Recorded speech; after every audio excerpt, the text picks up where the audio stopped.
bonjour à tous, bienvenue à notre séminaire Fusion-Acquisition. Merci d'être avec nous aujourd'hui, on espère que vous vous portez tous bien. Dans l'heure et demie qui s'ouvre à nous, on va regarder comment la crise oblige les acteurs du M&A corporate et private equity à revisiter leurs practices. Dans la première partie de cette conférence, on va s'intéresser vraiment à la mécanique transactionnelle, vraiment les process de négociation, les niveaux de valorisation, bref, tout ce qu'il faut savoir aujourd'hui pour bien mener une opération à son terme. Et dans un deuxième temps, on s'intéressera aussi à l'accélération de la digitalisation de la chaîne du M&A. Pour faire simple, aujourd'hui, il faut mener ces due diligence à distance, négocier et closer aussi les opérations. On verra comment, avec nos deux intervenants, on s'adapte dans ce nouvel environnement où nous sommes de nouveau, pour un certain nombre d'entre nous en Europe, contraints de travailler et de collaborer à distance. Alors, on va tout de suite donner le coup d'envoi de cette conférence avec les intervenants de la première table ronde. Alexandre Menet, secrétaire général du groupe Atos, Arnaud Petit, directeur associé d'Edmond de Rothschild Corporate Finance, et Jérôme Potier, responsable Europe de l'Ouest chez DataSite. Je vous invite tout de suite à me rejoindre sur la scène virtuelle.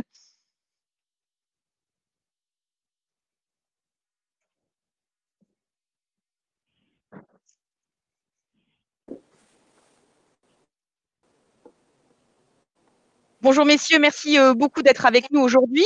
On va donc engager ces débats pendant une cinquantaine de minutes. Je rappelle aussi bien sûr à ceux qui nous écoutent aujourd'hui et qui nous regardent qu'ils ont la possibilité de poser des questions tout au long de cette discussion. Et puis, si le timing le permet, mais nous nous efforcerons de réserver quelques minutes à la fin de cette discussion pour prendre une ou deux questions de l'auditoire.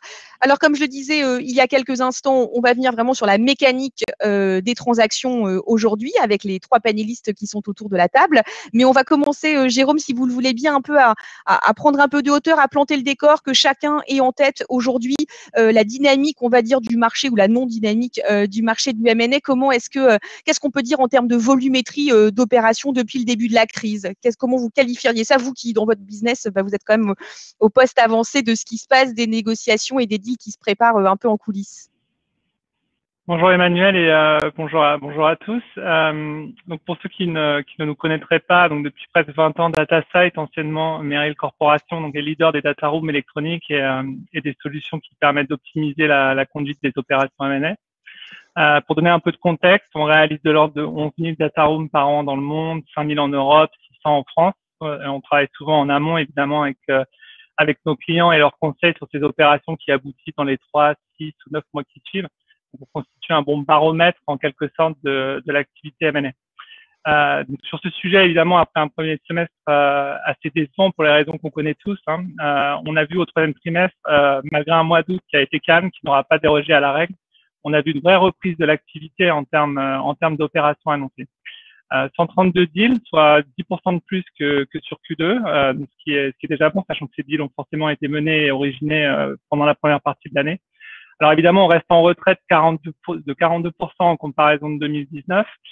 Toutefois, il est à noter que la baisse, de manière surprenante, n'est que de 14% sur les opérations cross-border en France, alors qu'elles ont été 35% en baisse sur l'Europe. Donc la France aura mieux résisté sur les opérations cross-border. Donc ceci concerne les opérations annoncées, réalisées. En revanche, en ce qui concerne les nouvelles opérations lancées sur notre plateforme, là, la situation est très différente et extrêmement encourageante. Depuis fin juin, début juillet, en réalité, on constate un rebond spectaculaire qui a été croissant de mois en mois et qui est supérieur même de 10 à 20% au niveau de 2019. C'est quand même assez remarquable.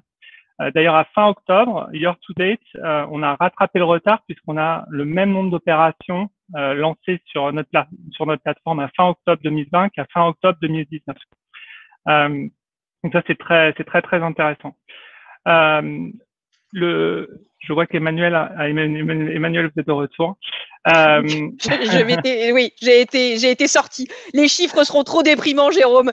Je jette l'éponge. Non, au contraire, je viens de dire qu'on avait déjà rattrapé le retard sur 2019. Donc, en tout cas, en nouveau mandat, nouvelle opération engagée, on est de retour. Après, c'est évidemment avec la nouvelle situation qu'on connaît depuis la semaine dernière, il est plus difficile de savoir ce qui va se passer, évidemment, dans la suite de ces opérations. Après, dans des premiers retours qu'on a pu collecter auprès de nos amis clients et les conseils, le sentiment est quand même que l'impact sera moindre hein, sur la conduite de ces opérations par rapport à la première vague et sur la capacité à les mener à leur terme.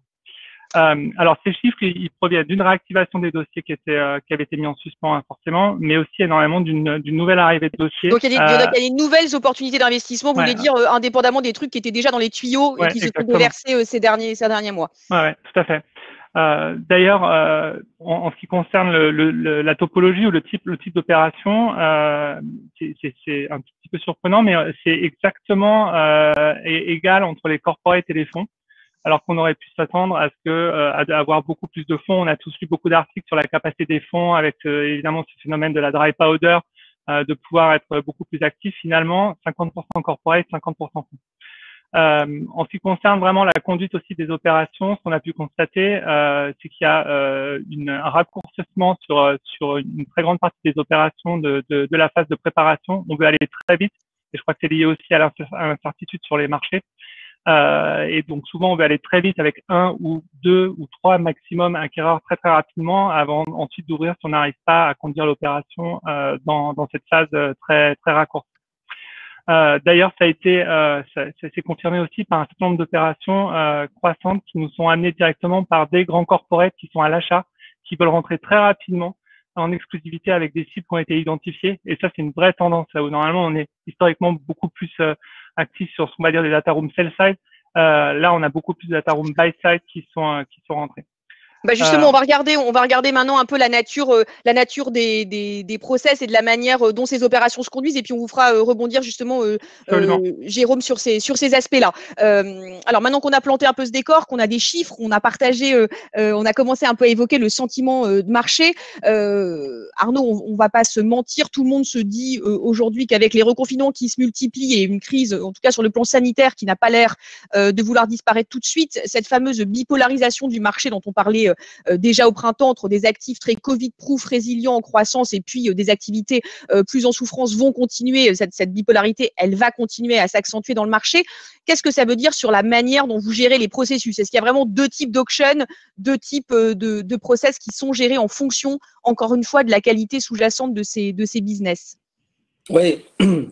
Alors déjà, pour rebondir effectivement ce que dit Jérôme, c'est les chiffres et c'est la réalité des chiffres. Et nous, on le voit vraiment dans la pratique au quotidien. Il y a eu deux phases. La première phase, effectivement, de l'année, dans laquelle il y a eu le confinement. Les gens ont été un peu sonnés, abasourdis, tout s'est arrêté. Tout le monde était focus un petit peu sur regard sur le cash, la liquidité, et donc gérer les urgences. Et petit à petit, on a vu avril-mai se découvrir et des opérations revenant, se lançant. Certains clients, vendeurs décidant après le choc psychologique de lancer les affaires. Et donc, effectivement, on a eu un paradoxe parce que petit à petit, le marché s'est remis en place avec une activité très, très forte sur la reprise de septembre qui a été extrêmement forte. Et effectivement, on voit cette dichotomie du marché avec des actifs qu'on appelle Covid-proof, qui sont des actifs résilients, défensifs, visibles, dans lequel il y a un appétit extrêmement fort des investisseurs, que ce soit acheteurs industriels ou fonds. Et donc, cela, effectivement, ça nécessite une gestion un peu particulière du processus, avec peut-être quelque chose de beaucoup plus resserré, avec de l'information beaucoup plus qualifiée au début des phases 1 de processus, de manière à être certain que ceux qu'on a pris, qu'on a sélectionnés vont bien aller au bout et qu'on a annoncé un petit peu les bonnes nouvelles et les mauvaises nouvelles pour vraiment. Histoire qu'il n'y ait pas de mauvaise surprise, que vous perdiez personne en cours de deuxième tour. Exactement, exactement. Donc ça, c'est voilà, l'actif un peu classique. Donc qu'est-ce qu'on retrouve? On retrouve la tech, les softwares, la santé et puis l'éducation aussi. Et puis vous avez la deuxième typologie, en schématisant évidemment, la deuxième typologie sur des actifs qui sont un peu plus compliqués. Quand je dis plus compliqué, c'est juste dans le contexte, c'est-à-dire le retail par exemple, les boutiques sont fermées, donc effectivement ça pose question. Ceux-là, on est plutôt sur des gestions un peu plus dans l'urgence, parce que je ne dirais pas que la maison brûle, mais il faut aller chercher du cash pour s'assurer que tout ça va bien fonctionner, préserver la valeur actionnariale. Et donc, on lance des processus un peu plus ouverts pour aller chercher. Et on ne peut pas se permettre de perdre du temps. On ne peut pas se permettre. On va chercher plus large on va un peu moins qualifier l'information et on va essayer de travailler à plus de parties et dans un temps qui est beaucoup plus ramassé, c'est-à-dire que là où habituellement on a des phases de préparation entre un mois et demi, 2 mois, on va vraiment aller sur des phases de préparation très courtes et même quasiment donner accès parfois à la data room très rapidement. Est-ce que du coup, dans ce panorama, les offres préemptives, est-ce qu'elles ont encore un peu de place? Est-ce qu'il y a des acheteurs, des candidats acquéreurs qui se risquent à ce type d'opération aujourd'hui? Ah oui, ouais.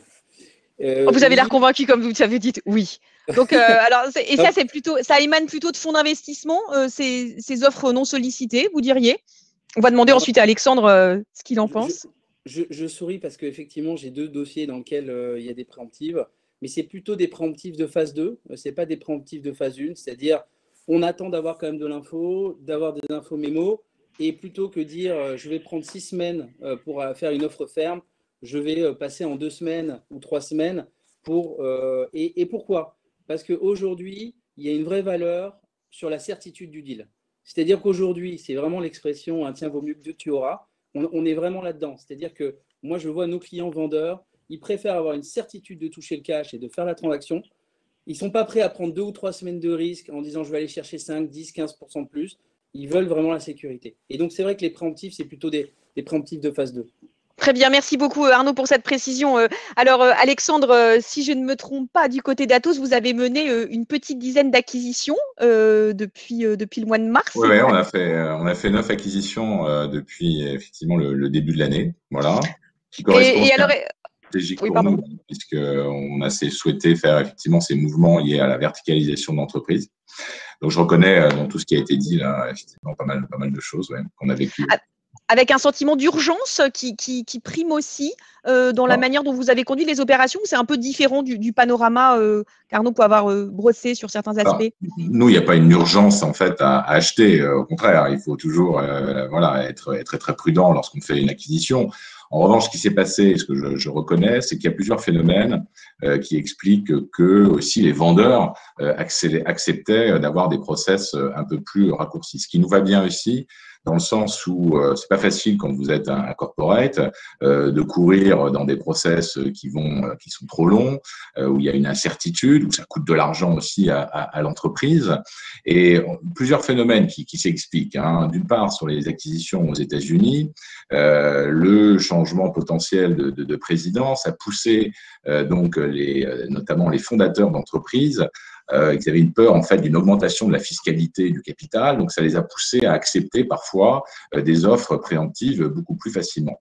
Le fait aussi que les private equity, qui sont actionnaires en fait de certaines des entreprises, avaient une espèce de garantie sur les multiples, c'était ce qu'on disait tout à l'heure, et qui pouvait les pousser à se dire ben voilà, il vaut bien peut-être vendre maintenant, voilà. Et puis il y a aussi, alors c'est ce qu'on évite de faire, et c'est ce qu'on va regarder dans les due diligence.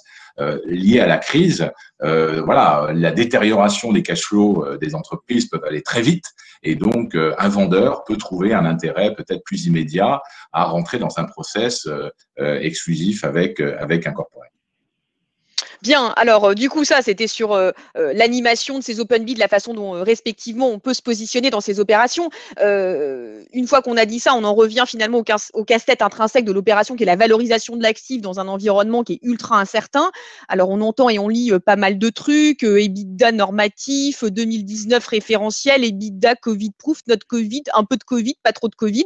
Qu'est-ce qui vous semble aujourd'hui dans les opérations que vous regardez respectivement, le référentiel qui est quand même le plus sûr pour mener à bien sa négociation? Arnaud, sur quoi réfléchissent en particulier les fonds de private equity que vous accompagnez pas mal? Oui, alors, il y a un peu comme ce qu'on s'est dit en introduction, il y a 2 manières d'appréhender la valorisation.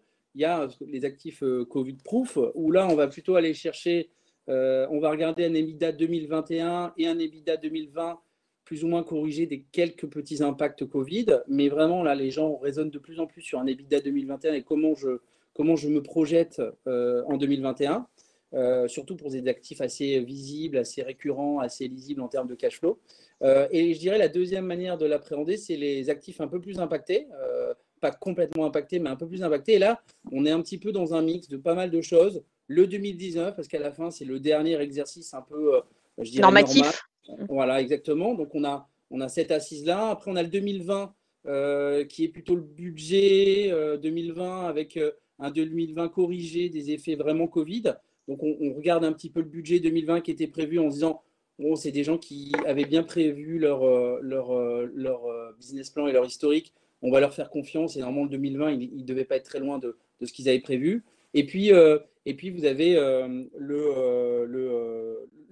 fameux normatif 2020 qui est honnêtement très compliqué parce qu'il faut vraiment expliquer. On est dans un cas très théorique en disant si on n'avait pas fait ça, voilà comment ça serait passé. Donc, c'est un peu un mix de ces trois, 2019, budget 2020 et le 2020 normatif. Merci beaucoup, Arnaud. Et du coup, oui.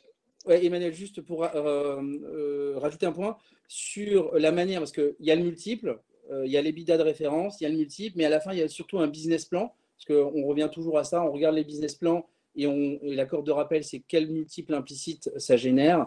Et effectivement, il y a aujourd'hui, sur la valorisation et sur l'approche, on regarde de plus en plus les 12-24 prochains mois versus il y a 4 ans, où on était prêt à acheter une croissance dans 4 ans. Là, on se focus vraiment sur les 12-24 et on a une vraie, là, on le voit, nous, dans la manière dont on gère les processus, on demande un current trading mensuel pour bien montrer un petit peu. Alors là, on était pré-confinement, on reprend un deuxième confinement, mais les gens ont voulu vraiment voir septembre, octobre, novembre. Maintenant, en novembre, ça va être compliqué, décembre aussi, mais ils regardaient vraiment septembre, octobre pour voir comment la courbe revenait sur des tendances normales. Donc, un monitoring plus fin sur un business plan avec forcément plus d'imprévisibilité. Donc, du coup, on resserre un peu la focale sur la période dans laquelle on va se projeter. Juste une petite question sur les niveaux de multiples dans les opérations d'actifs qui vont hyper bien. Avant qu'on commence cette conférence, vous m'avez un peu taclé en me disant que j'étais ringarde parce que je raisonnais sur 14 fois les l'EBITDA et qu'en fait, là, vous aviez plein de dossiers, c'était plutôt 16-18. Vous pouvez nous rassurer un peu sur le fait que les prix vont pas quand même continuer à exploser sur ces actifs, même s'ils ont de la croissance et qu'il y a des bonnes perspectives, où le marché est un peu fou, s'emballe un peu sur ces aspects-là. Ouais, le marché est un peu fou. Alors, il n'est pas complètement parce que dans ces périodes un peu compliquées, on veut toujours revenir sur des actifs solides, prévisibles, qui génèrent du cash flow, donc ils ne sont pas complètement fous. Il y a en revanche une survaleur sur ces actifs, ça c'est certain. Est-ce que c'est une bulle ou pas? Je ne crois pas, parce qu'à la fin, c'est des actifs très solides et qui vont normalement dégager de la performance sur les prochaines années.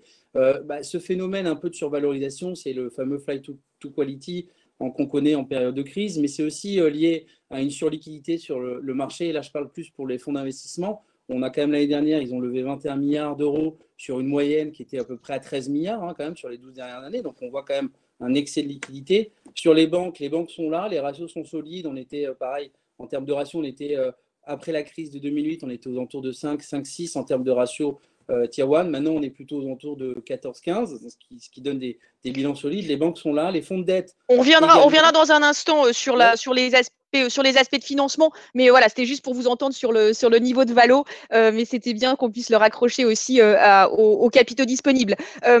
Alexandre, du coup, j'en reviens sur la discussion initiale que nous avions concernant le référentiel, le bon référentiel. Est-ce que compte tenu des opérations qu'Atos mène aujourd'hui, vous allez nous expliquer en quoi elles consistent, est-ce que vous avez aussi une préoccupation particulière sur le niveau de profitabilité et sur cet EBITDA normatif, normalisé, etc. Ou c'est moins dans votre focus? Oui, alors non, bien sûr. Alors, c'est te dire que tout dépend des actifs qu'on va acheter. Je pense que ce que vient de dire Arnaud est très juste. On ne peut peut-être pas le généraliser à toute la nature des actifs. Pourquoi? Parce que si vous êtes sur un business de produits, typiquement, en matière de cybersécurité, généralement, la profitabilité est très lente, en fait. Il faut beaucoup de synergie de revenus pour pouvoir avoir. Mais sur les petits actifs, vous ne trouvez pas ce genre d'éléments. En revanche, là, ce que l'on voit dans cette période, et bien entendu, il faut toujours prendre en compte l'impact Covid, une pression sur les marges. Pourquoi? Parce qu'il y a une pression effectivement des acheteurs, des clients, des cibles qu'on peut acheter. Il y a aussi le fait qu'elles investissent un peu moins de recrutement, donc vous faites plus de sous-traitance, donc automatiquement vous réduisez vos marges. Donc la profitabilité, bien entendu, doit être regardée. Nous, dans notre stratégie, à partir du moment où on avait décidé de faire ces bolt-on, les 9 acquisitions qu'on veut faire, ce sont des actifs de croissance, d'accord? Donc on va se focaliser aussi sur le revenu. Et les indicateurs qu'on en prend, parce que c'était un peu le point qu'on évoquait, voilà, les 6 prochains mois de l'année, comment ça va se passer? Et donc là, dans la due diligence, on va faire un travail très précis, très minutieux avec les opérationnels et le vendeur pour comprendre le pipe, la fertilité des différentes offres et vérifier si effectivement toutes les commandes qui sont passées vont se vérifier pour qu'on n'ait pas de surprise en fait, bien entendu en fin d'année. Donc ça, c'est des choses. Là, très clairement, pendant cette période, on a renforcé ces éléments-là et on a aussi regardé, c'est important après, on y reviendra, je crois, dans l'évaluation du BFR et aussi les cash flows d'entreprise, aussi où beaucoup d'actifs sont supportés par des aides d'État, d'accord? Et donc, quel est l'impact? Est-ce que c'est des one-off? Voilà, il faut comprendre après la dynamique aussi de génération de free cash flow de ces entreprises parce que on peut avoir un doute dans la mesure où c'est très subventionné parce qu'il y a un élément, bien sûr, exogène en ce moment aux entreprises. Et sur un certain type d'actifs de croissance que vous allez rechercher, où vous nous avez dit, voilà, la profitabilité n'est pas l'indicateur intrinsèque qui permet de juger de la qualité de cette boîte et de ce qu'on va arriver à en faire. Donc, vous réfléchissez plutôt en multiple de chiffre d'affaires, avec l'opportunité de se dire derrière, il y a vraiment des synergies, plus de revenus que de coûts qu'on va pouvoir valoriser et tirer parti de cette opération. Oui, alors généralement, comment on fait? En fait, on prend le plan du management, on va le dérisquer, d'accord? Et on va pouvoir appliquer, les synergies, mais essentiellement des synergies de coûts que l'on peut faire sur cet actif. Et c'est ce qui va nous permettre de déterminer donc notre multiple de revenus que l'on veut appliquer à cette transaction. Voilà, c'est un peu ce qu'on va regarder. Les actifs étant parfois aussi, il faut que nous, derrière, on ait les capacités à avoir déjà des ressources pour faire beaucoup de synergies de coûts, typiquement. Si c'est dans des zones géographiques ou si c'est sur des offres où on n'est pas présent, ça va être avant tout des deals de synergie de revenus. Donc, on va adapter selon la qualité de l'actif.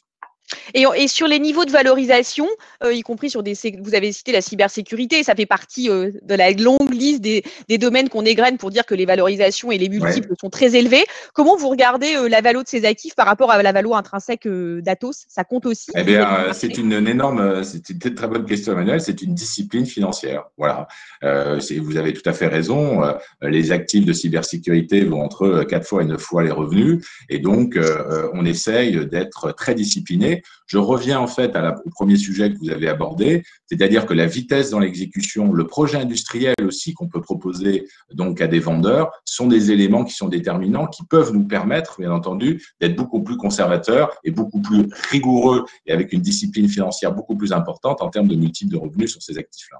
Merci beaucoup, Alexandre. Alors, Jérôme, qu'est-ce que vous inspire? Quel témoignage vous avez envie de partager sur la base de tout ce qui vient d'être dit par Alexandre et Arnaud depuis le début de cette table ronde sur les niveaux de valorisation, sur les process? On a beaucoup parlé de vitesse et de contraction aussi des temps de due diligence. Qu'est-ce que vous inspire ce que les panélistes ont partagé ici? Votre micro est coupé, on ne vous entend pas. Voilà. Fallait qu'on la fasse celle-là, je pense que c'est. Concernant les process et le sentiment de marché, j'ai rien vraiment à ajouter à ce que Arnaud et Alexandre viennent de dire. Je pense qu'on est exactement dans un changement de cette temporalité sur les deals et avec une approche hyper court-termiste sur la manière dont on analyse les business, où on essaie de faire l'opération et parce que tout simplement il y a une incertitude qui est telle qu'il faut essayer d'avancer assez vite. Donc là-dessus, complètement en phase, et on le voit clairement quand on regarde l'ensemble des data rooms qu'on fait et qu'on suit de près des phases de préparation, c'est exactement ce qui vient de se dire. Concernant l'analyse des risques, clairement, il y a une grille de lecture qui est différente. C'est une grille de lecture orientée Covid maintenant qui vient se juxtaposer au reste. Et derrière, on voit évidemment un screening très précis sur des sujets comme évidemment les contrats. Alexandre en a parlé, les contrats clients et les contrats fournisseurs, avec des clauses éventuellement de résiliation ou pas, avec des sujets comme des clients ou des fournisseurs potentiellement à risque qui pourraient causer des problèmes pour la cible. Une notion de sécurité, de santé au travail ou au télétravail d'ailleurs, puisque maintenant ça devient à peu près la même chose. Et comment ça pourrait exploser la cible si on a un sujet. Le sujet IT est devenu évidemment incontournable en matière de continuité des opérations. Là, on le revoit, on passe sur la deuxième vague. Qu'est-ce qui se passe demain si on a une nouvelle pandémie? Et puis ensuite, les aspects qu'Arnaud et Alexandre maîtrisent infiniment mieux que moi sur les aspects financiers, de taxes, sur les sujets supplémentaires aussi. Alexandre a commencé à en parler, de recours au PGE, de report de charges, capacité d'un retour à la norme dans le futur. Tout ça, on le voit de nos échanges avec nos clients et du temps passé sur les grandes sections des data rooms. Le dernier commentaire que je ferai là-dessus, c'est qu'il ne faut pas oublier que tout ça, ça vient juxtaposer à des notions déjà importantes et supplémentaires qui étaient le l'ESG dans le MNL, la loi Sapin 2, la conformité au RGPD, et donc on a tous ces éléments-là à gérer ensemble, et effectivement c'est un beau challenge. Merci beaucoup, Jérôme, d'avoir aussi ouvert d'autres brèches là dans la conversation sur ces aspects-là. Vous avez cité PGE, je crois que Arnaud ou Alexandre l'a dit tout à l'heure. Effectivement, là, on a parlé de l'agrégat de référence, mais l'autre dimension qui gêne un peu 11 tournure, on va dire, dans le calcul de cette valorisation, c'est l'effet de la dette, et donc d'un certain nombre de PGE qui ont été accordés. Comment Alexandre et Arnaud, je vous laisse vous saisir de la question, comment est-ce que vous l'approchez, cette évaluation de la dette, y compris les aides d'État et prêts garantis qui ont pu être accordés aux cibles que vous regardez ou que vous animez? Alexandre, allez-y, votre micro n'est pas ouvert. Oui, très bien. Non, là, typiquement, ça fait partie des éléments. Il y a un vrai échange avec le vendeur sur le calcul, sur la définition de la dette, hein, très clairement. Souvent, la difficulté qui est posée, c'est lorsque, et là, il a fallu répondre, parfois, que ce soit le PGE ou le PPP, par exemple, hein, pour les actifs américains, il y a finalement une absence de concordance dans les temps de l'acquisition et le moment où les sommes vont être versées. Alors après, entre guillemets, c'est du juridique, mais donc il faut appréhender, vous l'avez justement dit, cet élément et faire en sorte que dans le contrat de société, dans le contrat d'acquisition, on ait réglé ça. Soit ça vient, un des éléments dans le calcul de la dette, éventuellement, donc, bien sûr, qui va être pris en considération dans le prix, ou ça va venir dans un élément de post-closing adjustment qui va devoir aussi être pris en compte. C'est clairement un élément de négociation avec le vendeur. Il y a aussi un élément qui est nouveau, entre guillemets, dans cette deuxième vague. On avait tous un peu en tête le calendrier, on va dire, potentiel et temporel de remboursement des PGE, en disant à partir de quel moment il va falloir les décaisser. Alors, on se disait tous en septembre, oui, alors c'est à partir du premier trimestre 2021 que ça va commencer à devenir compliqué. Là, on voit qu'il y a un décalage de remboursement pour les premiers PGE. Donc, il y a l'évaluation de la dette à l'instant clé, et puis il y a aussi tout le profil de remboursement et de débours de cash qu'il faudra prévoir et qui est peut-être justement un petit peu aujourd'hui incertain par rapport à ce qu'on y avait il y a quelques semaines. Oui, je pense sincèrement ça. Vous avez tout à fait. Factuellement, c'est certain. Nous, la façon dont on le traite, je vous dis, c'est par le contrat d'acquisition, faire en sorte qu'il y ait une vraie transparence. On travaille beaucoup la partie entre le signing et le closing, hein, c'est un point qui est essentiel. Pas simplement parce qu'il y a ces éléments conjoncturels, en fait, hein, de PGE et de PPP. On peut le retrouver dans d'autres domaines, que ce soit le crédit impôt recherche, autrefois, par exemple. C'est un peu similaire, vous voyez. Et donc, ça, nous, on fait très, très attention pendant cette période-là. Et voilà, on se bat, entre guillemets, dans le bon sens du terme, lorsqu'on est pendant cette période. Et puis, bien entendu, dans le post-closing adjustment, faire en sorte d'avoir une définition rigoureuse de la dette. Ce que doit supporter l'acheteur, il le supporte, et voilà, ce que doit supporter le vendeur dans le prix d'acquisition, eh bien, il doit aussi le supporter. Voilà. Bien, merci beaucoup Alexandre pour cette précision. Arnaud, sur cette dimension PGE, financement, calcul de la dette, est-ce que vous voulez ajouter un commentaire? Est-ce que ça donne des nœuds au cerveau à vos clients? Non, alors je pense en toute transparence, nous on leur dit gardez et remboursez pas vos PGE, premier point. Donc, faut prendre le cash là où il est, on ne sait pas ce qui va se passer. Et après, dans des situations un peu de vente, de toute façon, à la limite, c'est comme n'importe quelle dette, c'est-à-dire j'ai de la dette, j'ai des liquidités, qu'est-ce que j'ai fait de ces liquidités? Est-ce que je les ai gardées pour vraiment avoir un matelas? Et dans ce cas-ci, ça peut se gérer. J'ai la liquidité en face, j'ai la dette, donc je somme tout ça et j'ai une équation nulle, donc dette et liquidité. En tout cas, nous, là-dessus, on est plutôt assez prudent et on incite à nos clients à être prudents. Et de toute façon, on verra bien comment ça se terminera, mais il y a de fortes chances que ça évolue en des fonds propres ou on va reconduire à nouveau ces PGE. Là, on l'a fait d'1 an, mais on verra ce qui se passera surtout avec le deuxième confinement. Et après, sur l'aspect financement, si c'était votre question, Emmanuel. Oui, sur l'aspect financement plus des deals, là, pour le coup, vous avez, vous avez collectivement tout à l'heure parlé un peu des niveaux exceptionnels de dry powder. Est-ce que vous avez le sentiment là que fonds de dette privée et banques traditionnelles répondent présent sur les opérations, qu'en gros le financement d'un deal, c'est pas trop le sujet aujourd'hui? Alors, c'est pas trop le sujet. C'est beaucoup mieux qu'en 2008, ça n'a rien à voir, ça c'est certain. En revanche, évidemment, on a des prêteurs qui font un peu plus attention aux situations. Donc, il y a forcément de la sélectivité sur les dossiers, un peu comme pour l'equity, hein, c'est-à-dire qu'on se jette un petit peu tous sur les mêmes dossiers qui sont solides, etc. En revanche, il y a de la liquidité. Les banques, comme je l'ai dit, ont des bilans sains. Les fonds de dette ont fait aussi des levées de fonds assez records. Donc, on a un petit peu un financement qui est plutôt assez sain. Il n'y a pas de problème de liquidité, quelles que soient les tâches de la fusée, quoi, pour l'instant, en tout cas. Sur les beaux actifs. En revanche, la difficulté, effectivement, est sur les actifs un petit peu moins plein de vanilla, moins Covid-proof, où là, pour le coup, bizarrement, il y a un peu moins de monde. Donc, il faut aller être un peu plus ingénieux. Et du coup, est-ce que vous avez tout à l'heure, vous avez dit, voilà, en fait, ce qu'on recherche, c'est beaucoup de certitude, évidemment, et de sécurité quand on fait ce deal, notamment du point de vue vendeur. On a envie d'aller au bout du raisonnement. Est-ce que c'est le grand retour du staple ou est-ce qu'on doit s'y préparer? Oui, c'est un très, très bon point. Nous, alors à notre échelle, on voit effectivement, on a, par rapport à il y a 2-3 ans, on a une résurgence beaucoup plus forte. On conseille à nos clients aussi de sécuriser, surtout quand c'est des deals qui sont un peu plus private equity, où les acheteurs sont des private equity. On veut sécuriser le financement. Et là, nous, on a pas mal de dossiers sur lesquels on fait des staple financing. On met en concurrence les banques et les fonds de dette pour obtenir le meilleur financement de manière à le proposer aux investisseurs. C'est une partie assez importante effectivement de la valeur. Hein. Comme vous l'avez dit tout à l'heure, le levier de dette, il impacte forcément la valeur qu'un fonds peut mettre. Et donc, en tant que conseil de vendeur, on est plutôt à maximiser effectivement cet effet de levier en mettant en concurrence très en amont les prêteurs. Merci Arnaud.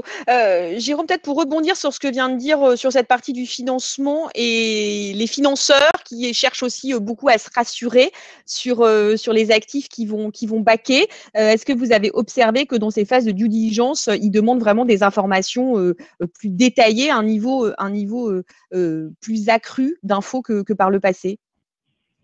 Oui, absolument. Je rejoins Arnaud là-dessus. On voit clairement de discussions avec nos clients et des grandes tendances d'activité en data room, une évolution là-dessus avec une volonté de donner accès à plus d'informations plus vite pour effectivement pouvoir avancer le plus rapidement possible, lever des freins potentiels et les traiter si on peut les traiter. Mais effectivement ne pas attendre plus longtemps sur ce sujet. Ouais, absolument. Et du coup, ça veut dire aussi que les VDD sont en augmentation. Alors là, je tire un peu le fil du raisonnement. On se dit, si on veut sécuriser le mieux sa sortie, est-ce que du coup, vous avez le sentiment que dans votre deal flow global, il y en a plus que par le passé en proportion? Absolument. Absolument. Et sur les phases de préparation de data room, c'est devenu une best practice que le nombre de VDD qui est réalisé sur nos data rooms est vraiment en très très forte croissance. Absolument. Bien, merci beaucoup Jérôme. Alors, on a quand même bien balayé là les aspects de valorisation, de négociation, de process et d'aspects de financement du deal, hein, qui sont évidemment une partie, le nerf un peu de la guerre de ces opérations. Ce qu'on se propose peut-être de regarder maintenant, c'est toutes les évolutions des clauses contractuelles qu'il y a dans ces fameux contrats d'acquisition. En fait, si je résumais un peu, on dit d'un côté un peu plus de sécurité pour faire le deal. En fonction de quel côté on se place, on voit aussi qu'il y a beaucoup de candidats acquéreurs qui veulent se donner la liberté de ne pas faire un deal, donc de pouvoir sortir entre le signing et le closing de la manière la plus fluide possible. On a tous beaucoup écrit et beaucoup lu sur le retour des MAC clauses. Là, la question s'adresse à vous, Alexandre et Arnaud. Est-ce que, au-delà de ces MAC, il y a d'autres évolutions contractuelles, d'autres clauses qui font un peu leur retour justement pour laisser à l'acheteur le plus de marge de manœuvre possible s'il veut se retirer ou réduire son prix?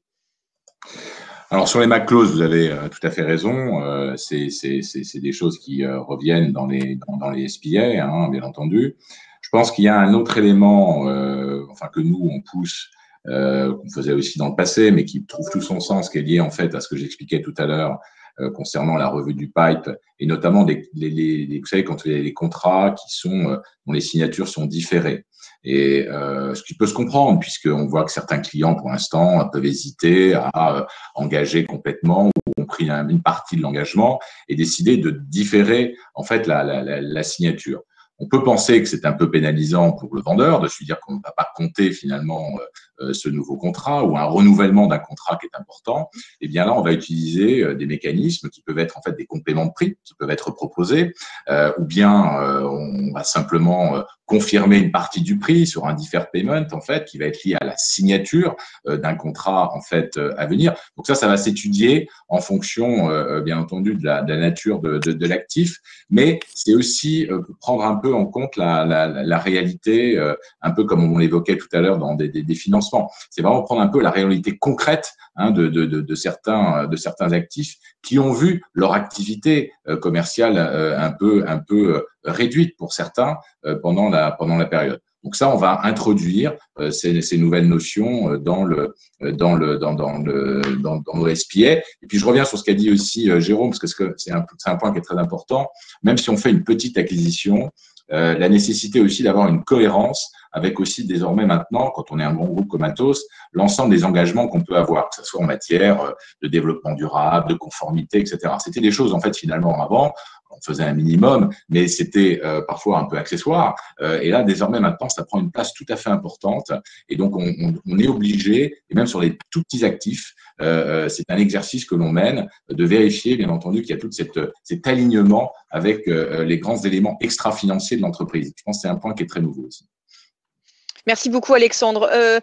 Arnaud, sur les évolutions contractuelles, MAC, ajustement de prix, on se dit que ça doit être complètement la mort de la lockbox aujourd'hui. Qu'est-ce que vos clients cherchent à négocier? Ouais, alors effectivement, c'est un bon point. La MAC clause est de retour.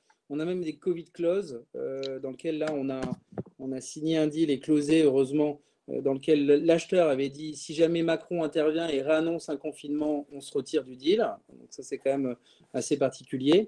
Mais bon, finalement, il y a été quand même. Donc c'est plutôt une bonne nouvelle. Les chiffres et le vendeur avait accepté cette clause de facto. Ouais, le vendeur avait accepté. Ouais. Et c'était un actif de folie ou c'était un peu un actif difficile à vendre? Non, c'était un bel actif dans la santé. C'était plutôt un bel actif. Donc finalement, ils y sont allés quand même. Le deuxième point, je dirais que, et ça c'est sur la partie contractuelle, c'est vrai qu'on voit de plus en plus dans la typologie de deal, je ne sais pas ce qu'en pense Jérôme, mais on voit de plus en plus de deals minoritaires dans lesquels le contexte s'y prête assez bien. Et c'est vrai que dans les deals minoritaires, la valeur qui est importante, mais aussi le pacte d'actionnaires. Et donc c'est vrai qu'il y a des négociations très dures sur le pacte d'actionnaires dans lequel on voit les investisseurs minoritaires qui avant chercher à protéger, ils le font toujours, leur liquidité, mais dans le pacte, on voit qu'ils se protègent de plus en plus de situations. Si ça se passe mal, mais vraiment si ça se passe mal, je veux reprendre la main, je veux pouvoir changer de management, etc. Chose qui a peut-être 1 an ou 2 ans sur des deals minoritaires, on voyait peu ou moins en tout cas, et aujourd'hui on voit que les investissements minoritaires, ils veulent se protéger en cas du pire. Voilà. Ensuite, je dirais que l'earn-out fait un vrai retour en force parce que forcément, on a du mal à se mettre d'accord sur le 2021, sur le 2022. Et donc, on dit, je pense que le BP, ça va être ça. Moi, je pense que le BP va être un peu moins ambitieux. Bon, donc, je suis prêt à vous donner de la valeur si vous réalisez votre business plan. Donc, effectivement, de plus en plus d'earn-out pour essayer de réconcilier les positions vendeurs et acheteurs. Tout le monde est content. À la fin, dans 2 ans, on paye vraiment ce qu'on a obtenu. Donc c'est un bon compromis, en fait. Merci Arnaud. On va passer la parole à Alexandre qui va rouvrir son micro parce qu'il opinait du chef pour dire non, ça n'a pas l'air. Non, c'est pas ça. Non, c'est que bon après c'est normal. Arnaud est dans son métier de banquier de proposer des earn-out. Moi, l'expérience m'a montré que c'était très très compliqué quand on était pour un industriel d'accepter des earn-out pour la bonne et simple raison, c'est que les périmètres bougent tout le temps. Et en fait, vous vous retrouvez en bataille, même si on peut avoir une super bonne définition, vous vous retrouvez toujours en bataille avec les fondateurs des entreprises pour essayer de définir si oui ou non c'est inclus dans le périmètre ou pas, ce qui crée pas forcément une très bonne ambiance avec les dirigeants de l'entreprise que vous avez acquise. Donc c'est pour ça, moi je suis toujours très prudent avec les earn-out. Ce qui est certain, dans le même genre, on peut faire des paiements différés, avec des objectifs qui sont fixés, qui est parfois un peu plus simple à obtenir, et notamment lorsqu'on est pour des sociétés où on va essayer d'acquérir des consultants. C'est un point qui est élément essentiel pour pas qu'effectivement les consultants, s'ils partent du jour au lendemain, vous avez quasiment plus de valeur dans votre actif. Et donc, en fait, comment on structure l'opération pour faire en sorte qu'il y ait cette rétention importante des actifs de l'entreprise. Merci beaucoup, Alexandre. Jérôme, peut-être pour clôturer la discussion sur tous les mécanismes de protection contractuelle dont on vient de discuter, est-ce que vous avez le sentiment que les assurances de garantie de passif sont en augmentation? Est-ce que l'accélération d'un processus a un impact aussi sur les niveaux de gap en montant ou en durée dans le temps? Qu'est-ce qu'on peut dire sur ces gaps et sur l'assurance M&A, entre guillemets? Alors, sur la gap en tant que telle, je peux pas commenter, mais en revanche, sur toujours ce suivi des grandes tendances, de l'activité qu'on voit au global sur l'ensemble de nos dossiers, sur le nombre de logins, sur le temps passé, etc. On constate effectivement chez les leaders de l'assurance en M&A, rien qu'en France, alors qu'on sait que c'est une pratique plutôt anglo-saxonne à la base, on a un triplement de l'activité en France, ça quadruple en Europe de manière globale, et c'est x5 au niveau US. Donc effectivement, c'est surprenant, mais deux, ça traduit peut-être effectivement une recherche de mécanismes de garantie de la garantie, entre guillemets, qui permet en tout cas dans une volonté de vouloir essayer d'aligner un peu les intérêts des vendeurs et des acquéreurs, et encore une fois de faciliter une réalisation de l'opération. Mais c'est ce qu'on voit nous sur les données, sur ce qui se réalise. Après, est-ce que c'est une vraie tendance de marché? Je pense que c'est encore une fois plutôt Arnaud ou Alexandre qui pourront nous le confirmer ou pas. Merci Jérôme. Vous voulez dire un mot, Alexandre, sur les sujets gap ou sur leur éventuelle évolution? Non, je reconnais que, ce que dit Arnaud l'avait précisé aussi, et Jérôme le confirme, l'assurance, en effet, de plus en plus. Avant, et ce qui est étonnant, c'est que, en effet, c'était plutôt un modèle qui était accepté par les private equity, et donc les corporates, on a désormais plus trop le choix de le faire.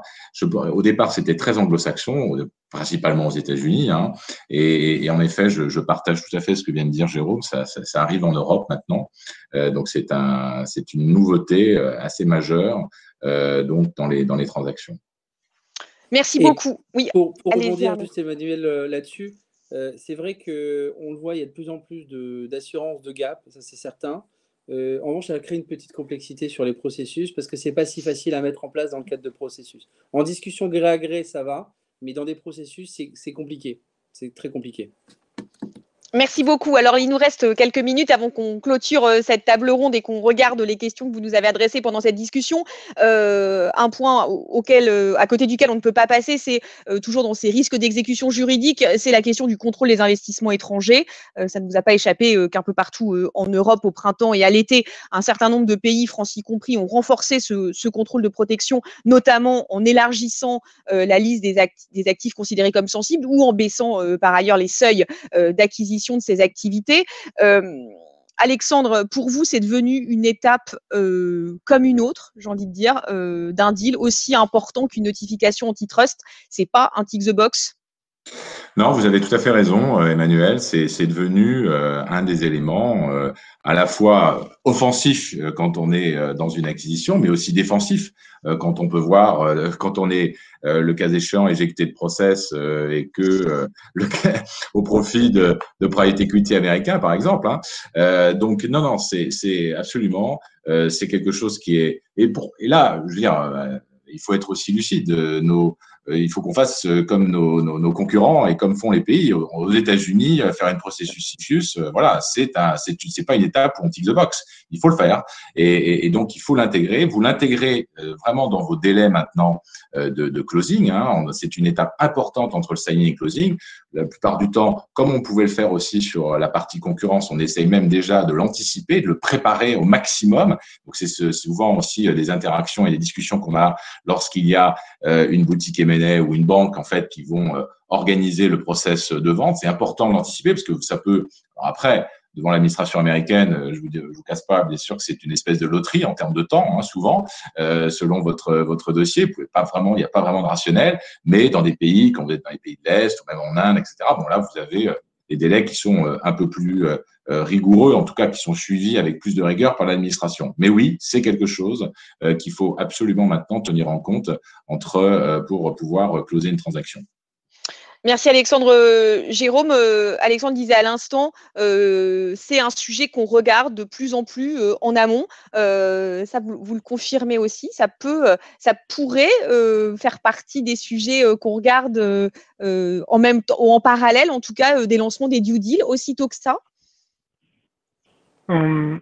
Alors, j'ai pas, enfin, à part le deal Photonix dont tout le monde a entendu parler, moi, j'ai pas eu d'écho à ma place dans ce marché et d'échanges avec des clients qui m'en auraient fait part et sur des problématiques qui seraient issues de ce genre de mesures. Et effectivement, du coup, ma conclusion personnelle, et ça rejoint ce que vient de dire Alexandre, c'est qu'effectivement, c'est sans doute des discussions qui sont aujourd'hui le plus anticipées possible. Pour prendre ce risque en fait. Mais je vois pas de changement sur ce sujet-là d'un point de vue de l'approche en data room, mais sur la conduite de la due deal concrètement au sein de la data room. Ouais, pas encore, peut-être. Ouais. Moi, si je peux juste rajouter un mot, je partage complètement. En revanche, ça crée. On a vu l'évolution, il est de plus en plus strict, ce soit dans le scope et dans la mise en place, la mise en œuvre. Ça crée un problème de timing, ça c'est clair, je veux dire, entre la phase qu'on n'aime pas entre le signing et le closing, et d'incertitude, parce qu'il y a ce premier cas de Photonix sur lequel le Minefi a vraiment dit non. Ça, pour le moment, on se disait, dans le pire des cas, il va nous demander de prendre en compte ou prendre des garanties ou prendre des mesures qui font qu'il va accepter la transaction. Là, ils ont vraiment dit non. Donc, c'est quand même un cas assez emblématique. Et c'est vrai que, comme l'a dit Alexandre, ça va être offensif et défensif, parce que quand à la fin, on a, moi je me paye place vendeur, j'ai 3 offres, dont un qui est étranger, où je sais que je vais avoir une procédure Minefi, bah, ça met clairement un vrai risque sur sa candidature. Et donc, finalement, le dispositif est assez bien fait parce qu'on finit par privilégier les pistes françaises. Donc, on peut dire qu'il est assez efficace. Mais c'est un vrai casse-tête en termes de timing, ça c'est certain. Bien, je vous remercie beaucoup d'avoir apporté votre témoignage sur ces différents sujets. Il nous reste quelques minutes. Je vais aller regarder les questions qui ont été adressées par nos auditeurs ou les commentaires pour voir s'il y a des petites choses qu'on pourrait partager ensemble. Alors, je commence. La première, c'est je partage l'avis d'Alexandre sur les earn-out, compliqués à suivre, coûteux, énergie à déployer. On avait une question sur les gaps auxquels on a aussi répondu. Beaucoup de questions sur les ajustements post-closing je vais y arriver, évaluation des besoins de working capital. On a aussi une question sur les P2P. Est-ce que ce type d'opération dont on a beaucoup entendu parler au printemps pourrait se développer, même si la bourse reste à des niveaux très élevés? Arnaud, c'est une question pour vous, ça. Est-ce qu'il y a beaucoup de fonds qui regardent des sujets de P2P? C'est vrai qu'on en a beaucoup parlé au printemps quand le décret de la loi Pacte est entré en vigueur en abaissant le seuil de squeeze out. Il y en a eu quelques-uns cet été. Mais en même temps, ça n'a pas non plus été la ruée vers l'or. Non, exactement. Alors, le sujet, c'est que les cours ont pas mal baissé effectivement au Q2. Donc là, tout le monde s'est dit, c'est pas la valeur, je dirais, intrinsèque de la société, donc il y a quelque chose à faire. Après, les P2P sont toujours très compliqués à mettre en œuvre.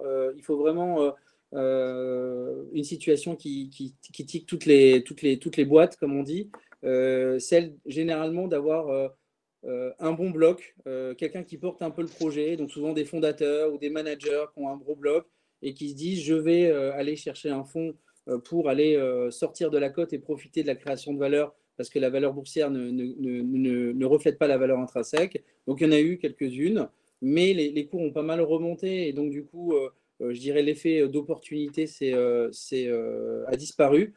Ça reste quand même des opérations compliquées, même si le seuil a baissé de 90%. Oui, à 90%. Comment? Le seuil a baissé à 90%. Oui, oui, exactement. Pardon, j'ai dit autre chose. Vous avez dit de 90%. Ah, non. Et on dit demain, tout le monde va aller chercher à faire des tech private, parce qu'Arnaud Petit nous a annoncé un nouveau décret, loi Pacte, face confinement. Je voulais dire de 95 à 90%. Et effectivement, bon, il n'y a pas eu non plus. Ça met un peu plus en confiance, mais il y a un vrai sujet quand même sur la capacité à délister. On a vu quelques cas un peu compliqués ces dernières années. Voilà, ça reste quand même une opération compliquée. Vous voulez ajouter quelque chose, Alexandre ou Jérôme, sur ce sujet? Non, pas particulièrement. On a une question. Est-ce que le contexte généralisé de télétravail entraîne des primes de risque liées au risque de cybersécurité? Alors peut-être que Jérôme voudra dire quelque chose. Écoutez, je connais une très bonne société qui propose des solutions. Je ne sais pas si c'est un collaborateur Atos qui a gentiment posé cette question. C'est ça, c'est bien fait. Alors, écoutez, là, ce qui est certain, c'est vrai. Peut-être, je vais essayer de répondre avec deux réponses. Premièrement, en effet, bon, c'est vrai qu'on voit que il y a une recrudescence et c'est en effet un facteur assez aggravant en termes de cybersécurité pour toutes les entreprises, hein, le télétravail. Est-ce que derrière, donc, ça entraîne que les actifs de cybersécurité sont plus chers, en tout cas les multiples n'ont pas baissé. Et peut-être après, pour répondre encore à un point nouveau, est-ce que lorsque l'on fait, parce que c'est un peu la question qui sous-tend, comment on fait du M&A alors qu'on fait du télétravail, où on peut pas voir les gens, on peut pas voir les fondateurs des boîtes. Vous êtes en train de faire un spoiler sur la table ronde 2 là ou quoi? Non. Mais justement, voilà, j'y arrivais. C'était un peu pour faire la transition avec ce que vous allez dire tout à l'heure. Les moyens analytiques et digitaux permettent justement de répondre à tout ça. Et je connais là aussi une très bonne entreprise qui propose des solutions sur ce sujet. Bien, écoutez, je vous remercie beaucoup à tous pour la clarté, la précision de vos témoignages. Le fond et la forme y étaient tout à fait. Merci beaucoup à vous d'avoir été avec nous aujourd'hui, Alexandre et Arnaud. Merci à nos auditeurs d'avoir posé des questions. Comme Alexandre nous a fait la transition, on sait qu'on va maintenant passer sur la table ronde numéro 2, sur la digitalisation du M&A, comment on fait des deals à distance. J'appelle donc Sophie Bléjean de l'API, Managing Partner de Deloitte Tage, à nous rejoindre. Elle est déjà là. Bonjour Sophie. Bonjour. Bonjour Emmanuel. Bien, alors nous avons déjà transitionné le sujet grâce à la table ronde précédente sur la manière dont aujourd'hui on fait des deals. On va donc parler maintenant dans cette table ronde donc, de ce qu'on a appelé la digitalisation de la chaîne du M&A. Hein. Évidemment, le confinement et le fait d'être tous contraints de travailler à distance a accéléré un certain nombre de tendances, qu'on parle des négociations, des due diligence et y compris des closings à distance. Jérôme est resté avec nous sur cette deuxième table ronde. On va donc explorer quelles sont les tendances qui ont été accélérées par la crise et puis quelles sont aussi les nouvelles pratiques, quelles sont l'adoption des nouvelles best practices que les acteurs du M&A ont endossées dans cette phase. Alors Jérôme, je le disais, il y a des nouvelles tendances, on en parlera après. Je vous propose qu'on commence dans un style un peu linéaire à s'intéresser aux tendances qui préexistaient à cette crise et qui ont été évidemment complètement accélérées, accentuées, devenues de plus en plus nécessaires. De quelle tendance s'agit-il? Qu'est-ce qu'on utilisait déjà de manière virtuelle ou numérique ou en techno qui permettait de digitaliser ce M&A? Merci Emmanuel et bonjour Sophie. Bon, effectivement, hein, on n'a pas attendu la crise Covid pour, au sein de la filière M&A, être totalement drivé sur ces notions de digitalisation et d'automatisation des tâches de l'ensemble de la filière et à chaque étape des opérations, hein, qu'on soit aux étapes de screening, qu'on soit aux étapes de sourcing, jusqu'à la PMI, en étant passé par la phase de due deal et de tax, Sophie en parlera tout à l'heure. La crise du Covid, en fait, a juste été un accélérateur, hein, de cette tendance de fond. On est un peu passé, comme dirait un de mes collègues, d'un nice to have à un must have, en fait. C'est tout. Tout le monde se disait, il faut qu'on y aille, mais quand la crise est arrivée, on n'avait plus le choix. Alors, du fait de notre position sur ce marché, on a un rôle un petit peu moteur à jouer en la matière. On échange, on a échangé avec beaucoup de clients et de conseils sur le sujet. On a par ailleurs réalisé une étude en ce début d'année, au premier semestre, auprès d'un peu plus de 2000 acteurs du monde du M&A, qui s'appelle The New State of M&A.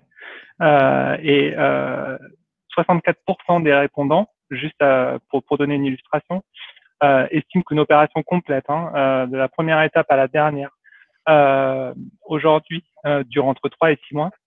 D'ici à 5 ans, en 2025, 66%, donc la même proportion, estiment qu'elle sera faite entre 1 à 3 mois. Et plus de 90% au total si on ajoute moins d'un mois. Donc alors, c'est difficile de savoir si c'est un espoir, si c'est vraiment un espoir. Est-ce que c'est une méthode couée pour se dire que, voilà, exactement. Ou vraiment une prévision, et Sophie pourra nous le dire. Mais en tout cas, il y a du moins une attente, quelle qu'elle soit.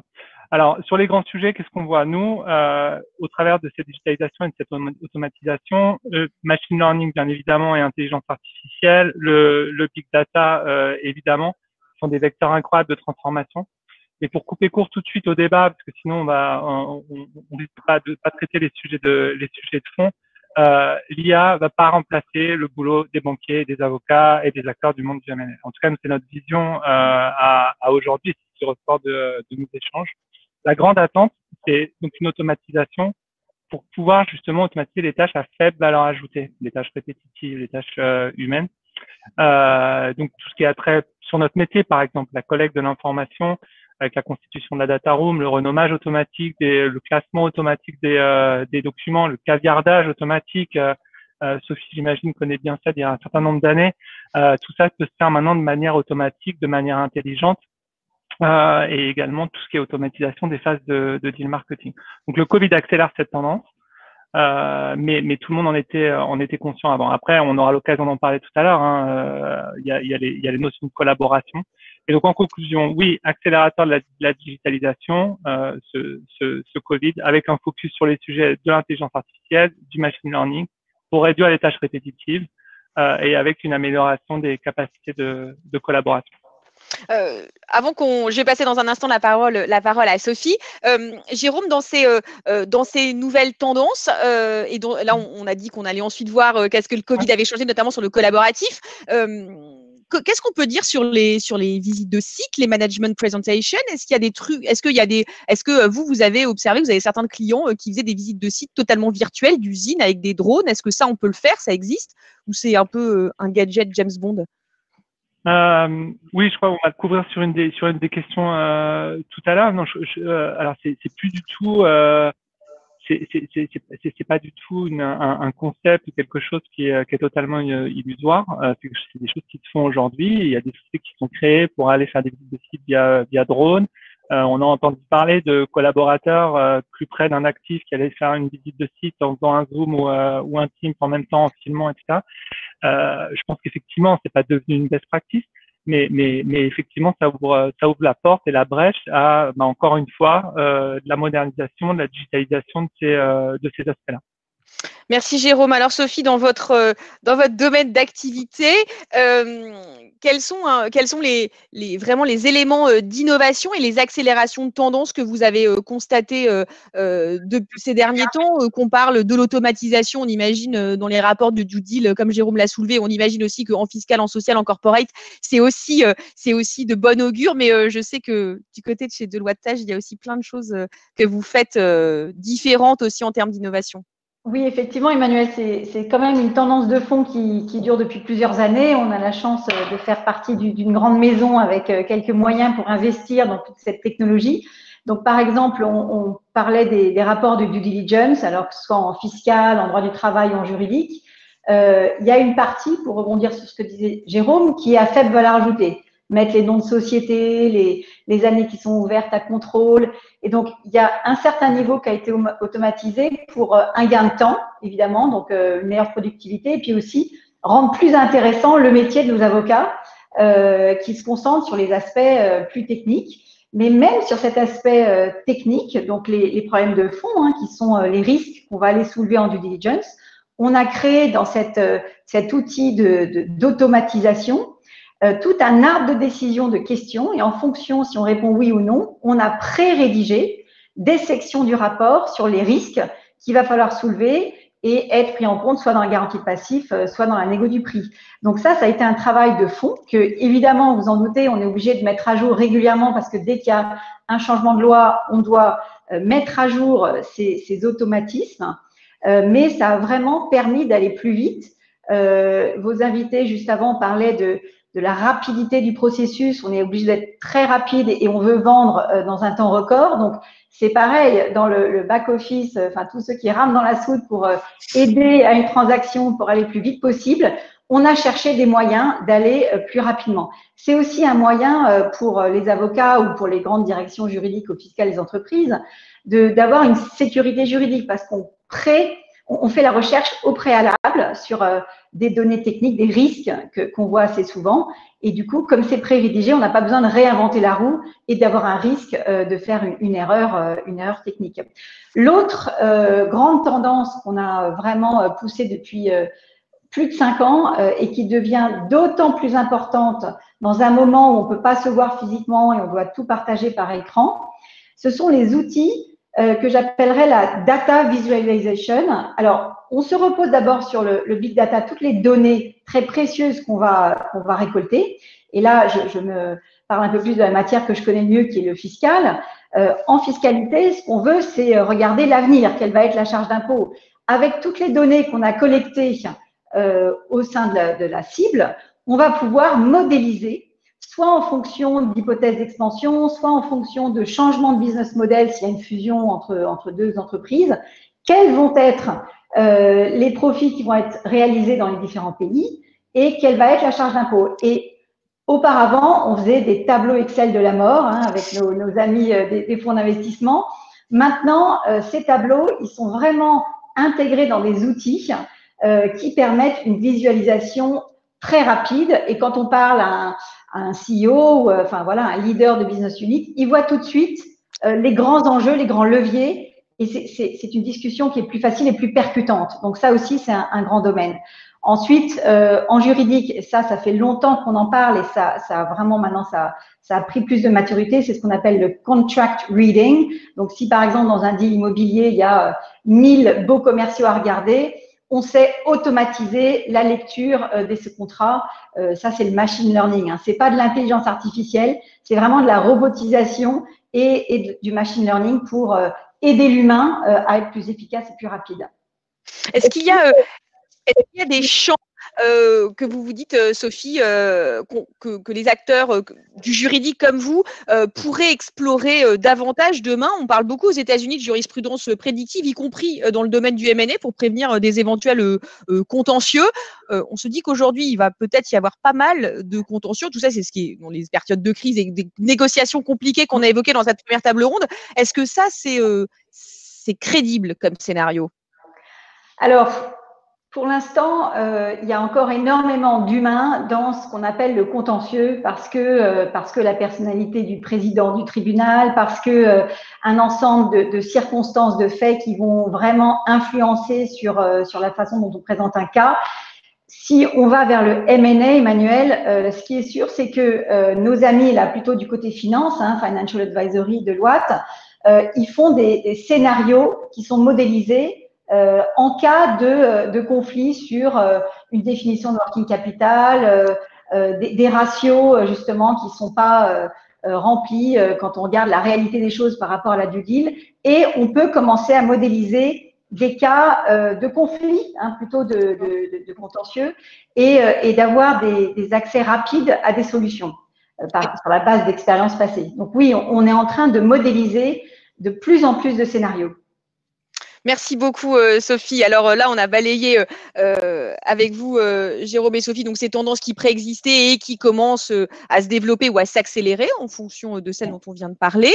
Ce que la crise du Covid a vraiment considérablement fait exploser, c'est la palissade de le dire, c'est le collaboratif, le fait qu'on travaille tous à distance parce qu'on était tous confinés et tous en télétravail. On s'est d'ailleurs rendu compte chacun dans nos métiers respectifs qu'on arrivait finalement à tout faire à distance, y compris à négocier un deal à distance, qui était quand même au départ pas gagné. Il y avait un certain nombre de doutes qui étaient émis sur la question. est-ce que sur la partie aller jusqu'au bout, on a parlé des due diligence à l'instant avec Jérôme, des phases de négo, on en a parlé dans la première table ronde. L'important, c'est d'emmener le deal au bout, le closing. Est-ce que les closings à distance, les closings virtuels, la signature électronique, il y a des problèmes particuliers qui ont émergé ou finalement ça s'est hyper bien passé?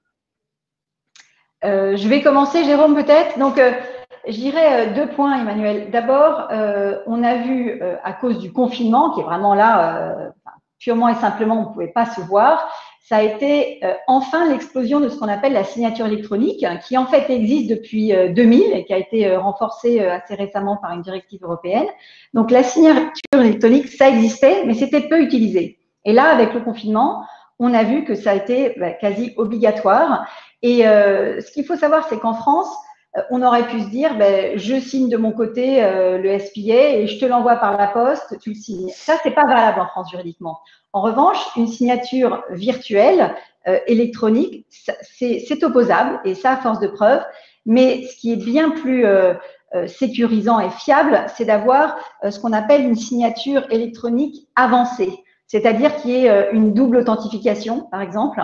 Donc, pas justement uniquement un scan de signature, mais avoir une double authentification, donc souvent avec un SMS, par exemple. Mais c'est vraiment, ça permet ce niveau de sécurité complémentaire.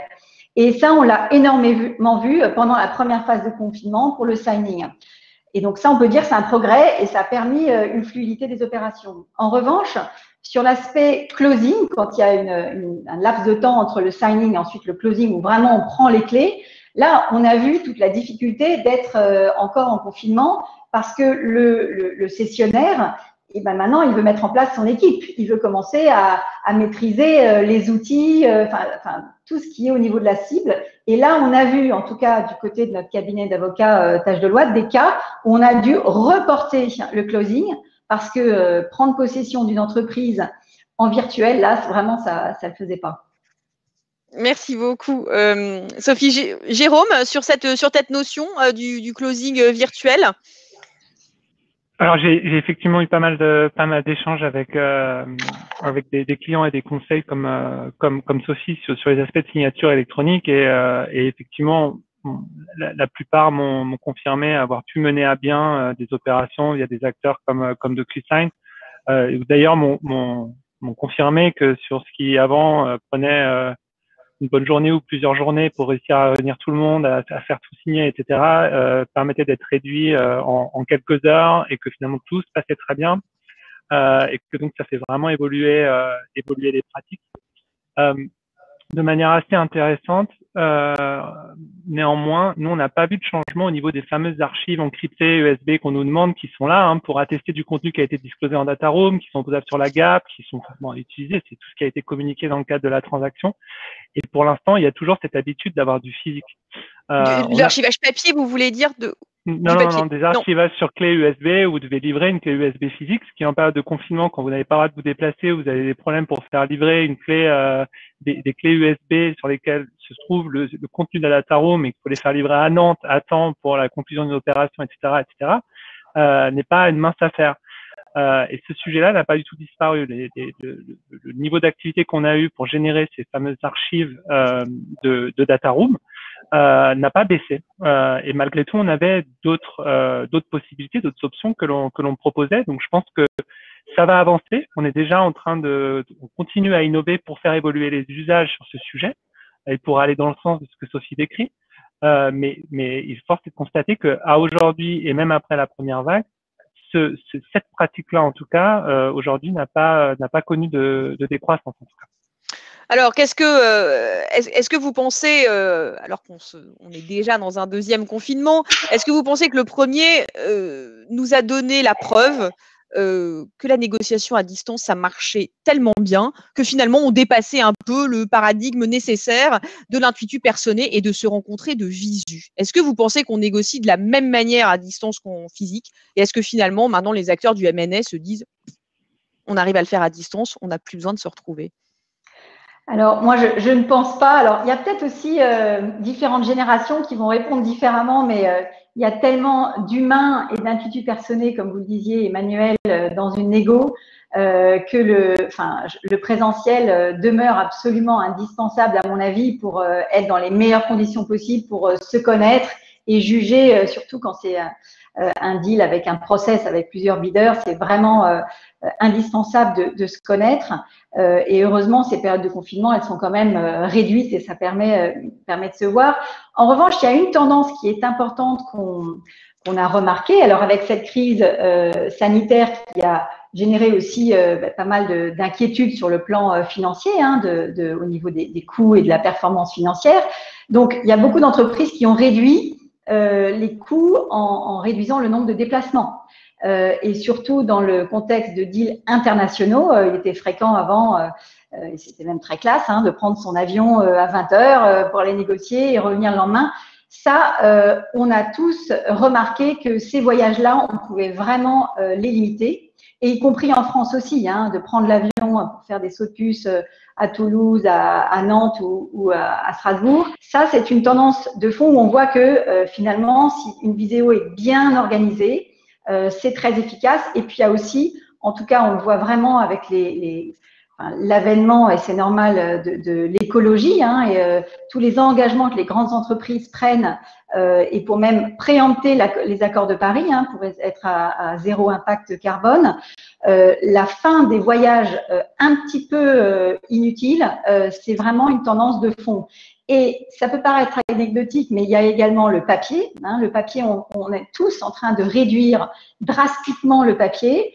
C'est d'une part, voilà, on coupe moins d'arbres, c'est clair, mais aussi c'est une question de sécurité aussi de la donnée. La protection des données, la sécurisation, c'est absolument clé. Et de tout conserver sur archives informatiques, c'est une tendance où il n'y aura pas de retour en arrière. Donc, le Clean Desk dans les cabinets d'avocats. Alors, pour les cabinets d'avocats un peu traditionnels qui nous écoutent, ça va vous arriver. Et dans les cabinets comme les nôtres, ça y est, on est déjà en plein dedans. Plus de papier qui traîne sur nos bureaux. Enfin, quasi. Oui, donc il y a quand même, c'est au-delà de la pratique forcée, on va dire, de négocier à distance, du fait qu'aujourd'hui, ok, on a pris le pli. Ce que vous dites, en fait, c'est qu'il y a des tendances qui percent en dessous, le paperless et la réduction de l'empreinte carbone des engagements compris à un certain nombre de grandes et de petites entreprises d'ailleurs, mais de grandes initialement, vont amener à réduire finalement ce type de voyage et de déplacement. Donc, en fait, de facto, on va quand même continuer à négocier à distance, peut-être de manière plus fréquente qu'auparavant, même quand on sera sorti de cette pandémie. Jérôme, qu'est-ce que vous tirez, vous, comme grands enseignements sur cette nécessité ou pas de l'intuitu personné, ou d'ailleurs l'intuitu personné, on devrait plutôt dire physique, parce qu'on peut avoir de l'intuitu personné en virtuel. Non, je rejoins absolument ce qu'a dit Sophie. Je pense aussi que ça va dépendre des phases, ça dépend par quel bout on le prend. Si on prend sur les phases véritablement de finalisation des opérations et timing closing, ou même si on parle de l'ensemble de l'opération. J'ai eu des échanges avec des MD qui aujourd'hui m'ont dit que sur les phases de pitch et d'obtention de mandat, aujourd'hui ils réalisent qu'ils parviennent à passer à travers ces phases sans avoir jamais rencontré la société en direct. Après, quand il s'agit de commencer à faire rentrer les acquéreurs potentiels et à rencontrer la cible, là, effectivement, il faut qu'il y ait un côté intuitu personnel, il faut qu'il y ait ce lien de confiance. Si après, il est arrivé à un moment, peut-être qu'on pourra mener l'opération jusqu'au bout, mais il faut que cette confiance-là, elle existe. Sur les notions d'empreinte carbone dont Sophie a parlé, effectivement, je pense que c'est déjà un engagement. En fait, en réalité, ce que ça a permis, c'est de réaliser qu'il y avait quand même un bon nombre de ces réunions qu'on pouvait faire de manière tout à fait optimale, voire plus efficace pour la bonne conduite des opérations. Enfin, moins de temps de transport, tout va plus vite et ça coûte moins cher. Je pense qu'il y a aussi ça. C'est qu'il y a quand même un paquet de sociétés, sans parler de la mienne, qui ont quand même fait le calcul des TNI de manière générale, qui sont économisés dans le cadre des opérations, qu'on n'avait pas à voyager toute la journée, à prendre l'avion, sans parler du temps passé dans les transports. Ça paraît rien, mais c'est quand même assez important. Donc non, tout à fait en phase avec Sophie là-dessus. Alors, on vient dans la dimension collaborative. Là, on a parlé de relations qu'on a avec les parties prenantes externes au deal, mais la crise qu'elle a aussi changé, c'était la gestion du collaboratif avec ses propres forces vives en interne, pouvoir embarquer tous ses collaborateurs dans je dirais dans l'appropriation des outils, mais aussi dans le fait d'être percutant quand on va mener une négo, parce que on a bien compris comment utiliser les différentes plateformes de visio. Donc, il a fallu aussi, Sophie, accompagner quand même les collaborateurs dans l'ensemble de ce sujet de nouvelles manières de bosser à distance et de continuer quand même à être dans du collaboratif. Qu'est-ce que vous avez entrepris, vous, pour vos équipes chez Deloitte Tage? Alors, en fait, on a un peu subi le premier confinement brutal de début mars, mais on a vraiment utilisé ces mois de mars-avril pour complètement repositionner la façon d'interagir par écran interposé. Donc, on a effectivement mis en place des formations. Alors, ça peut passer du très basique technique sur où est-ce qu'on se positionne dans un écran, avec certains coachs qui nous expliquaient. Alors, j'en ai pas aujourd'hui, mais quelqu'un me disait voilà, mettez une petite photo de votre chien ou de votre bébé ou de votre copain derrière, parce que comme ça, vous allez sourire beaucoup plus. Et donc, il y a des petites choses comme ça vraiment concrètes. Mais sinon, évidemment, on a essayé de sensibiliser les collaborateurs à la prise de parole, parce que c'est beaucoup plus difficile d'être impactant. Là, d'ailleurs, je réduis mon débit de voix naturellement parce que j'y pense, pour se faire comprendre mieux par écran interposé. Et aussi, en fait, ce qu'on se rend compte, c'est que ce qui est valable dans une conversation même humaine, elle est encore plus valable via écran, c'est-à-dire qu'il faut vraiment apprendre à écouter, ne pas juste uniquement être inquiet de sa propre prestation et de s'écouter parler ou de se regarder dans un écran. Il faut vraiment écouter l'autre, parce que une négociation ou une collaboration, ça ne se fait qu'à deux. Donc, on est vraiment rentré dans ce niveau de détail avec nos collaborateurs. C'était assez passionnant. Et c'est vous estimez que cette formation, on va dire, que vous leur avez permis de recevoir, ça fait partie, ça peut être bizarre de le dire comme ça, mais de vos avantages compétitifs, de se dire, en fait, nous, on a formé, nos équipes, nos talents, je reprends une phrase que vous avez dit, à être percutants sur Zoom. Et ben, en fait, c'est un avantage compétitif du cabinet, parce que nos équipes, elles savent faire, elles savent maîtriser cet outil, elles sont percutantes dans leur négo à distance. Vous l'avez vu aussi un peu comme ça?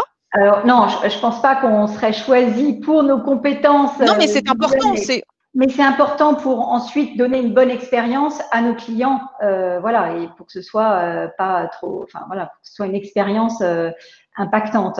Là où on a beaucoup plus mis l'accent en termes de formation et de transformation des talents, et ça touche vraiment tous les acteurs, que ce soit les cabinets d'avocats, mais aussi au niveau des grandes directions juridiques et fiscales, c'est la technologie, c'est pas inné, c'est pas comme apprendre une autre langue, c'est plus compliqué que ça, c'est vraiment un écosystème différent. Et je vous parlais tout à l'heure de la nécessité, voilà, d'automatiser nos due diligence rapports, par exemple, ou de faire de la visualisation avec les datas. C'est pas comme apprendre à taper à la machine. Il faut vraiment savoir expliquer ce qu'on veut aux informaticiens. Et donc, on crée vraiment ces nouvelles générations de talents qu'on appelle des purple people. Je ne sais pas si vous connaissez ce concept. Donc, on est des violets. Il y a les rouges qui sont les avocats très techniques dans une matière donnée. Les bleus qui sont les informaticiens qui créent, qui codent. Et il faut de plus en plus, à notre niveau, journaliste, avocat ou dans les grandes entreprises, comprendre les deux, comprendre la technique et comprendre l'outil technologique qui va ensuite complètement transformer l'expérience, en fait. Et ça se fait pas tout seul. Il faut avoir alors, on a la chance, nous, d'être dans une firme pluridisciplinaire, donc on a des consultants qui nous expliquent ce que c'est que la cybersécurité, qu'est-ce que c'est que faire du process mapping. En fait, quand on parlait d'automatisation et de robotisation, c'est d'abord bien avoir conscience des tâches qu'on fait. Et donc, il faut faire du process mapping. Ça s'apprend aussi. C'est pas à la fac de droit qu'on apprend ça. Donc, on a énormément formé nos talents. En tout cas, au début, tous ceux qui avaient de l'appétit. Je dis pas qu'on a réussi 100%, mais vraiment par vague et surtout avec les jeunes générations, ça marche très bien. Et on a maintenant ce qu'on appelle un Chief Digital Officer, un Innovation Manager au sein d'un cabinet d'avocats. Donc, oui. Voilà, on a de plus en plus des nouvelles compétences que vous avez agrégées, des nouvelles compétences tech, on va dire, innovation, qui viennent appuyer votre développement. Voilà. Jérôme, je vous voyais opiner du chef quand Sophie livrait son témoignage. Il y a plein de choses dans lesquelles vous vous retrouvez, des expériences d'accompagnement de talents en interne, de nouvelles compétences, de nouveaux profils à recruter. Alors oui, je pourrais parler de ce qu'on fait en interne et bon, du fait de la nature de nos activités, on a quand même on a toujours eu beaucoup de relations avec nos clients à distance, ne serait-ce que pour pitcher, faire la preuve de la valeur de nos solutions, etc. Donc 50% de tout ça c'est à distance, donc ce genre de programme de training de comment on gère une démonstration à distance, les principes d'élocution, comment présenter, etc., sont effectivement toujours au cœur de ce qu'on amène à nos équipes. Mais je pense que ce qui est plus intéressant, c'est que toute la logique de ce qu'on aborde depuis tout à l'heure sur l'automatisation, supprimer les tâches répétitives, sans valeur ajoutée, etc., pour que les équipes puissent se focaliser sur des choses à plus haute valeur ajoutée, et tout ce que vient de dire Sophie, en réalité, on a énormément d'échanges aujourd'hui avec des personnes à assez haut niveau chez les conseils, ce qui n'était pas toujours historiquement le cas. Parce qu'il y a une vraie prise de conscience chez eux ils ont un souci pour attirer et pour retenir les talents. Parce que le métier, entre guillemets, si vous me passez l'expression, est plus forcément très sexy auprès d'une certaine génération de travailleurs. Quand on décide de faire des hautes études pour devenir avocat ou HEC pour devenir une future star du M&A, je pense qu'on n'imagine pas que pendant les premières années de sa vie, on va forcément renommer des documents, faire du caviardage à la main, mettre un jour des Excel. Ce qui m'a fait le plus sourire tout à l'heure, Sophie, c'est Excel. Je crois que tout ce qu'on est en train d'essayer de faire, au bout du bout, je pense que ça va être quand même d'essayer de supprimer 50% du temps qu'on passe sur des Excel. Parce que tout ça, ça peut être remplacé par des applications. Donc, il y a ce vrai côté-là de comment j'attire les talents et comment je les retiens. Sinon, ils partiront tous chez les GAFA avec d'autres perspectives. Et je pense que ça, c'est un vrai enjeu. Est-ce que dans tout ce que vous avez évoqué comme adoption, usage et tendance au début de cette table ronde, est-ce que vous voyez de grosses différences entre les fonds d'investissement et les corporates? Est-ce qu'une famille de ces acteurs vous semble plus avancée que l'autre dans son processus de digitalisation du M&A, dans son approche numérique de la négociation ou dans des phases plus amont? Alors, de mon côté, j'ai des amis dans les deux, dans les fonds et les corporates. Je dirais que c'est pas exactement au même niveau. Les fonds, ils ont commencé à digitaliser en faisant appel à des conseils ou en le faisant ensuite eux-mêmes, tout ce qui est leurs obligations de reporting vis-à-vis de leurs investisseurs. Ça, c'est très time consuming. Il y a beaucoup de détails, beaucoup de compliance. Et là, les grands fonds ont vraiment pris la mesure de la digitalisation et de l'automatisation de ce reporting-là et s'appuient sur des outils performants. Au niveau des entreprises, on voit plus une tendance de fond qui est celle qui touche les cabinets d'avocats et comme tout ce que j'ai un petit peu, ce dont je vous ai fait part, on voit très bien, à l'instar de ce qui se faisait au niveau des directions financières, on parlait de finance transformation des consultants, maintenant on transforme les directions juridiques, les directions fiscales, les directions RH avec les fameux piliers qui sont notamment les process. Ça, c'est un concept, il faut s'y mettre parce que si on veut éliminer les process pénibles et répétitifs, il faut les identifier. Donc, quels sont les process? Ensuite, les outils. Et on travaille avec de grandes entreprises pour monter des plateformes digitales pour qu'un directeur juridique ou un directeur fiscal ait à sa main toutes les infos au niveau de l'entreprise et surtout si elle est cross-border, au niveau mondial. Ça permet aussi d'avoir de la sécurité, du suivi dans l'information si un membre de l'équipe quitte l'entreprise. Avant, ça c'était quelque chose qui était vraiment très pénible pour assurer le suivi. Donc maintenant, avec ces plateformes digitales où on peut à la fois avoir un repositaire, si vous voulez, de documentation. On peut également avoir ce que j'appelais la data visualisation, donc avoir des tableaux de bord, des dashboards pour voir où on en est dans une certaine tâche. Et on peut tout à fait, ça existe déjà évidemment en interne, avoir des dashboards sur un deal. Donc, sur le deal, on va avoir les questions qu'on a posées pour la data room, par exemple, la lettre de mission, les NDA, les reliance letters, les mémos de structure, les mémos de due deal et les funds flow. On peut tout gérer sur des plateformes.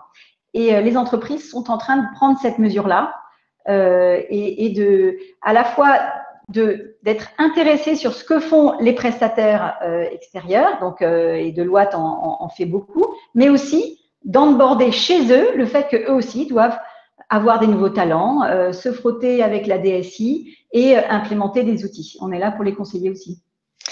Merci Sophie. Jérôme, comment vous la qualifieriez? Est-ce qu'il y a une dichotomie, en somme, disons-nous les choses, entre les fonds et les corporates?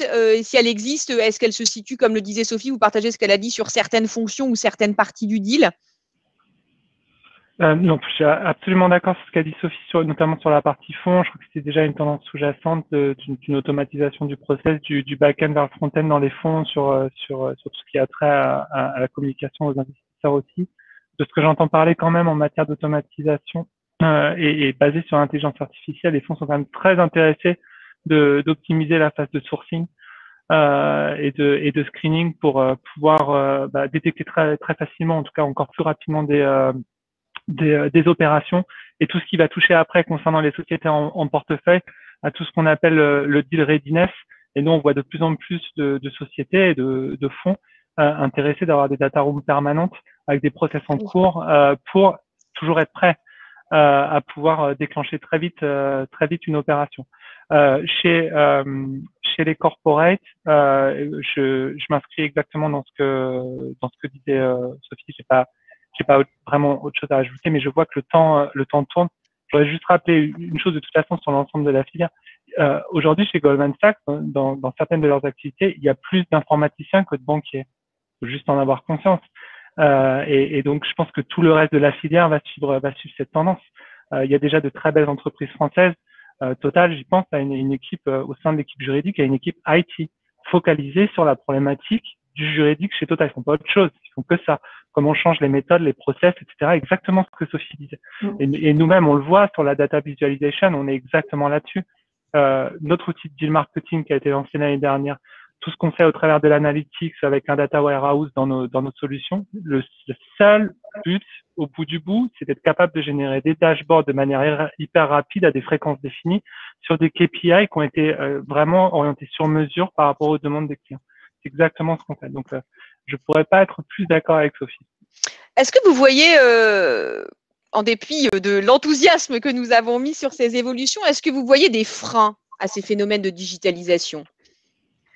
Alors, certains acteurs sont un peu plus frileux et un peu plus en retard. Donc, par exemple, en fiscalité, l'administration fiscale, elle est très en retard. Donc, on peut pas aller jusqu'au bout, même si on peut évidemment télédéclarer. Et il y a des avancées, mais en France, en tout cas, l'administration fiscale est en retard et ne prend pas, par exemple, toujours la signature électronique. Bon, on a déjà eu des soucis pour enregistrer des documents quand il y avait une signature électronique. Donc, un petit peu de retard, même s'il y a un appétit de leur part pour évoluer. L'autre frein, ça va être la formation. Il faut être prêt à s'investir et à se former sur ces outils.